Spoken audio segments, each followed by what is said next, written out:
every parent is the first educator of our children. And the fact that McAuliffe is saying that parents don't matter in our education system is a disgrace. You'll see us in court, and we can talk about what's fake and phony. The parents have spoken, and they have been heard loud and clear. The Dems now seem to believe the battle is on for who will become the party of the parents. Take a listen to one of Obama's former advisors.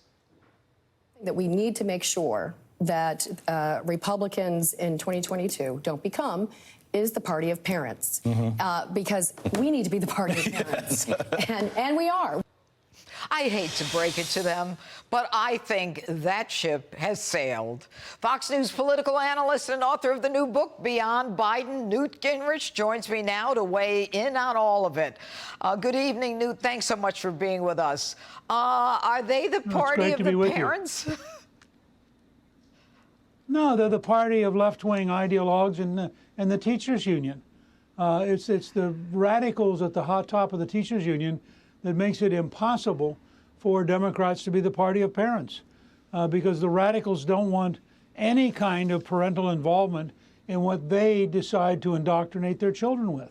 So in Virginia, this played out to enormous detriment to the Democrats, and you could tell they didn't get it because as late as the weekend before the election, McAuliffe, the Democrat, had Randy Weingarten, who is the head of one of the teachers' unions, an outspoken radical, come into town to campaign for him, and it was just crazy. It was like pouring gasoline on the fire. So I think they have a very hard time.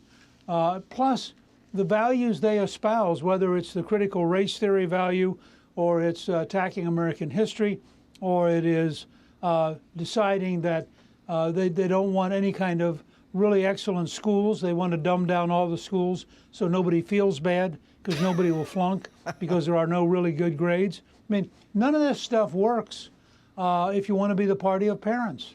You know, what's interesting, Newt, is that you brought the contract with America that was so successful when you were Speaker. And now we have Kevin McCarthy, who I suspect will be Speaker of the House in 2022. Let's just hope, knock on wood. And he's got this new parental bill of rights. The whole concept that not only are we with parents, not only are we the party that wanted our kids in school while the private schools were teaching and the charter schools were teaching, and they were teaching kids in China and Russia and all the kids that our children will be competing with. But, you know, this Bill of Rights is a concept that the parents are entitled to. What do you think of it? Well, I think Kevin McCarthy's on the right track. Last year, he had his commitment to America. He went out and he recruited new candidates with a very broad diversity in terms of both ethnic. I think everybody who picked up seats last year was either a woman or a minority or both. Kevin was supposed to lose 25 seats. He gained 15. That's a swing of 40. Yeah. So he's in much stronger shape right now to become Speaker. My personal guess is, having lived through this with Reagan, with the contract with America, and with John Boehner in 2010, my guess is they're going to pick up between 40 and 70 seats in the House and at least 4 seats in the Senate. And the Democrats are still going to be sitting there. I mean, look what they're doing. I mean, Pelosi, after they lost in 2009, turned right around 4 days later and passed Obamacare, saying publicly, you have to vote for it to find out what's in it. She's back at the same stand doing the same junk, and people are not going to vote for a Pelosi dictatorship. Well, so I think you're going to find between Biden's collapse and Pelosi's attitude, the Democrats are, in a sense, repudiating the country.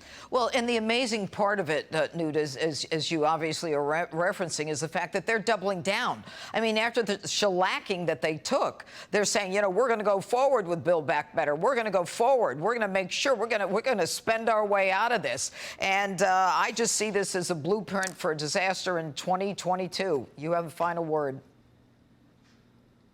Well, I think that it is going to be a blueprint for disaster, and the reason's basic. The American people don't want big government socialism.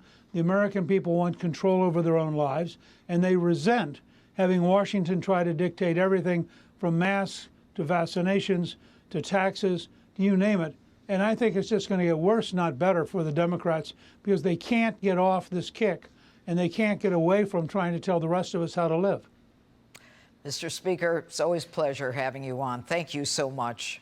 Hey, Sean Hannity here. Hey, click here to subscribe to Fox News YouTube page and catch our hottest interviews and most compelling analysis. You will not get it anywhere else.